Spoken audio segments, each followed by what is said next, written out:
Kaftan maxi അടിക്കുന്നത്. അപ്പോൾ ഇതിൻ്റെ ഫോട്ടോ നിങ്ങൾക്ക് അയച്ചു തരും.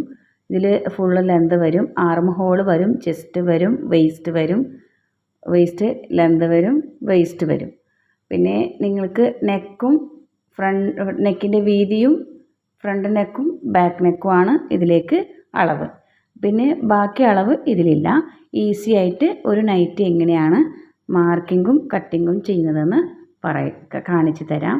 ഫസ്റ്റ് ഞങ്ങൾ തുണി മടക്കിയെടുക്കുന്നത് എങ്ങനെയാണെന്ന് കാണിക്കും.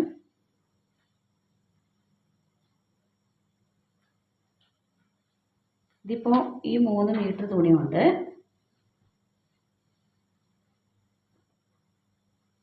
ഫുള്ളായിട്ടുള്ള ഈ 3 മീറ്റർ തുണിയാണ്. ഇതിന് ഞങ്ങൾ എടുക്കുന്നത് ഫസ്റ്റ് തന്നെ മടക്കി കൊടുക്കണം. വീതിയിലേക്ക് ഇതിൻ്റെ തുണിയുടെ വീതിയാണ്. ഇത് തുണിയുടെ വീതിയാണ്. ഈ വീതിയിൽ നിന്ന് ഞങ്ങൾ ഇതുപോലെ മടക്കി കൊടുക്കുന്നതാണ്. വീതിയിലേക്ക് തന്നെ മടക്കി കൊടുക്കുന്നതാണ്. ഇതുപോലെ മടക്കിയിട്ട് വീതിയിലേക്ക് തന്നെ മടക്കിയിട്ട് ഫുള്ളായിട്ട് ലോങ് ആയിട്ടുള്ളത് 3 മീറ്റർ തുണിയെയും അതേപോലെ മടക്കി പിടിക്കുക. മടക്കിയിട്ട് നീളത്തിലേക്ക് മടക്കി കൊടുക്കണം.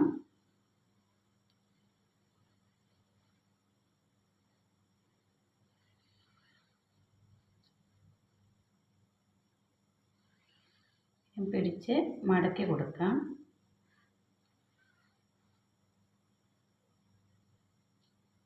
ഇങ്ങനെ നീളത്തിലേക്ക് മടക്കി പിടിക്കുക. ഇനി മടക്കിയിട്ട് വെക്കുന്നതാണ്. അപ്പോൾ ഇതിൽ നിന്ന് മടക്കി വെക്കുന്നത് നിങ്ങൾ എങ്ങനെയാണ്? ഇതിൽ മടക്കുള്ള ഭാഗം നമ്മൾ നിൽക്കുന്ന സൈഡാണ് വെക്കേണ്ടത്. നമ്മൾക്ക് അളവ് മാർക്ക് ചെയ്യാൻ വേണ്ടിയിട്ട് നിൽക്കൂലേ, ആ മാർക്ക് ചെയ്യാൻ ഞങ്ങൾ നിൽക്കുന്ന ഭാഗമാണ് മടക്കി വെക്കുന്നത്. ഇത് മടക്കി വെക്കുമ്പോൾ ശ്രദ്ധിക്കേണ്ടത് ഇവിടെ എല്ലാ സൈഡും ഒരേ ലെവൽ വേണം. നമ്മൾ മടക്കി വെക്കുമ്പോൾ എല്ലാ സൈഡും ഒരേ ലെവലായിട്ട് ഞങ്ങൾ ഇതുപോലെ മടക്കി കൊടുക്കണം. ഇങ്ങനെ മടക്കി കൊടുത്ത് കറക്റ്റ് ലെവലായിട്ട് മടക്കി കൊടുക്കാം. അപ്പോൾ ഇതുപോലെ മടക്കി വെച്ചു. ഇവിടെ 2 മടക്ക് വരും. ഇവിടെ 2 മടക്ക്, മുകളിൽ 1 മടക്കും.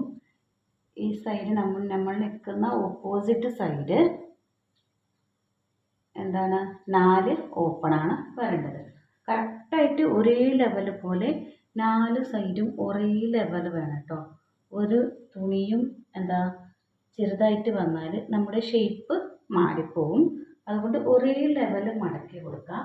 മടക്കി കൊടുത്ത് ഞങ്ങൾ ലെന്ത് മാർക്ക് ചെയ്യാം. ലെന്ത് എങ്ങനെ എടുക്കുന്നതെന്ന് കാണിക്കാം. ഇപ്പോൾ ലെന്ത് എടുക്കുന്നത് നമ്മൾ താഴെ നിന്ന്, അവിടെ താഴെ കാണുന്നുണ്ടല്ലേ, അതുപോലെ താഴെ നിന്ന് മുകളിലേക്കാണ് നമ്മൾ ലെന്ത് എടുക്കുന്നത്. അപ്പോൾ ലെന്ത് എടുക്കാൻ നിങ്ങൾക്ക് കാണിച്ചു. ഇനി നെക്സ്റ്റ് നിങ്ങൾക്ക് വരുന്നത് നെക്സ്റ്റ് ക്ലാസ്സിൽ, 2ാമത്തെ ക്ലാസ്സിൽ നിങ്ങൾക്ക് ഇതിൻ്റെ ഫുള്ളായിട്ട് മാർക്കിംഗ് ഒക്കെ കാണിച്ചു തരും.